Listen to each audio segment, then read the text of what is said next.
ఇంకా butter dosa. Butter dosa వేస్తే ఇంక ఇది ఫేమస్. కానీ రియల్గా బటర్ ఉంటుందా? బటర్ చాలా కాస్ట్లీ అండి.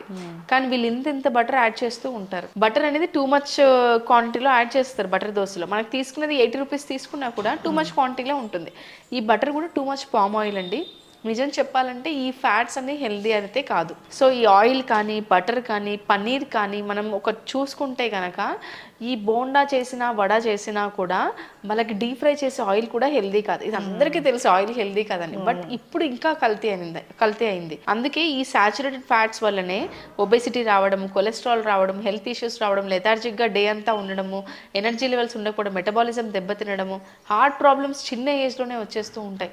20 ఎబో దాటితే ఇంకా హార్ట్ ప్రాబ్లమ్స్ వచ్చేస్తున్నాయి. ఇవన్నీ మనం బ్రేక్ఫాస్ట్ అనేది చాలా ఇంపార్టెంట్ మీల్ అని ఎన్నో రకాలుగా తెలుసుకున్నాం. బట్ ఇంత అన్హెల్దీగా తింటే ఖచ్చితంగా అన్హెల్దీ కొనుక్కున్నట్టే, మనం డబ్బులు పెట్టి కొనుక్కున్నట్టే.